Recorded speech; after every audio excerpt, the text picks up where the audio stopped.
Afternoon, ladies and gents, Lee here. This is something I've always contemplated doing and thought about, but I know the conventional way to do it is normally stick a camera in front of your face and record yourself. However, if you follow me on Twitter or a friend of mine, you know the last thing the world needs is more exposure to my face.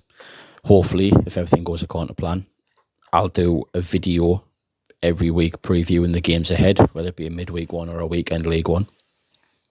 Then afterwards, do a review of the game previously done. If people like it, I'll do it every week. If they didn't, I'll wait.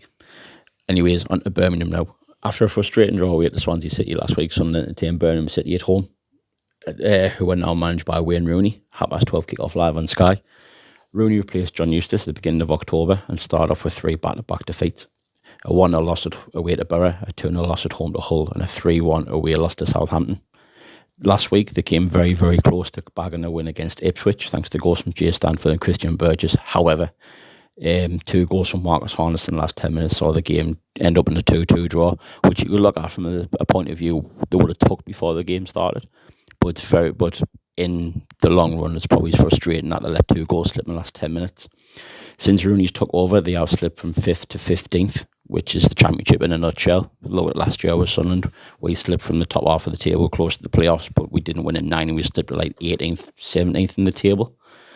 Last time out against Ipswich, they played a 4-2-3-1 formation with previously Sunderland previously linked keeper John Ruddy in goal, a back 4 of Ethan Laird, Jan Sanderson, Iwu and Cody Drama as a back 4, Jordan James and Sunjic and as the 2 holders, with Koji Mishoshi, Ollie Burke and Leandro Bacuna behind Jay Stansfield in attack.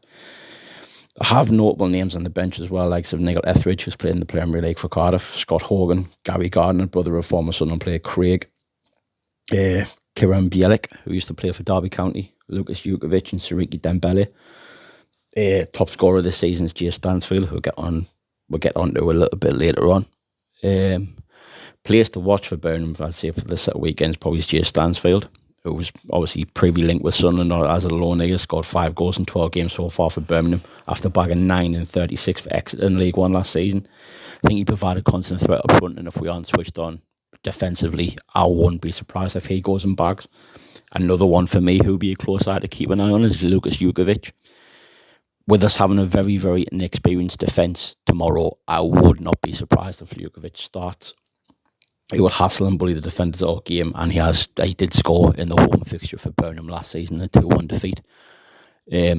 Personally, if I was Wayne Rooney, I would play Jukovic and just play the long ball to the big man, because I think if they try and play out from the back in a possession-based game, they aren't as good as Swansea, and they probably aren't probably similar to Norwich, and I think they'll get murdered. Plus, that's my opinion anyway. The head-to-head record, Sunderland have won 55 games, drawn 24 and lost 43 to Birmingham. Last season, however, we did do the double over Birmingham with a 2-1 win away, thanks to goals from Ellis Sims and Amad Diallo. Then turned around a 1-0 deficit at home and win 2-1, thanks to goals from Trey Hume and Amad Diallo. For Sunderland this week, I'd go, my personal formation would be 3-1-4-2, with Patterson in goal, a back 3 of Hume, Sealt and Serkin.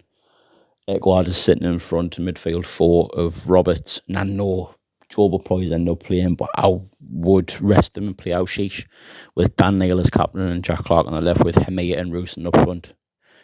But I think personally he'll just go for 4-2-3-1, the similar, and just move Trey Hume to centre back, move Niall Huggins to right back, and bring Dennis Serkin in as left back, and the rest of it just picks itself. This week, as said earlier, if Birmingham try to play a possession-based game, I think they'll get murdered. I think what the boys need to do is look at Swansea last week and stick 11 men behind the ball. I would personally just play a ball with the big man, but if we can get a goal or 2 early, I think we'll kill them off, and I think the fans will start getting on Birmingham's back, even though they are up in the gods. I still think they will. I'm predicting a 3-1 Sunderland win, and I can see Roosen getting his first goal, potentially, with obviously Jack Clark back in again. But obviously it'd be nice to see Eliza and me end it tomorrow, because he's on the bench. It'd be nice to see him come on. I would not be surprised if Mowbray gives him a good half an hour. Lastly, just to finish the video off, I would like to say congratulations to Niall Huggins, who's received his first international call-up for Wales. And hopefully he's have liked this. And if you did, just leave a like in the bottom. Don't forget to subscribe. And see you next week. Hopefully a Sunderland win.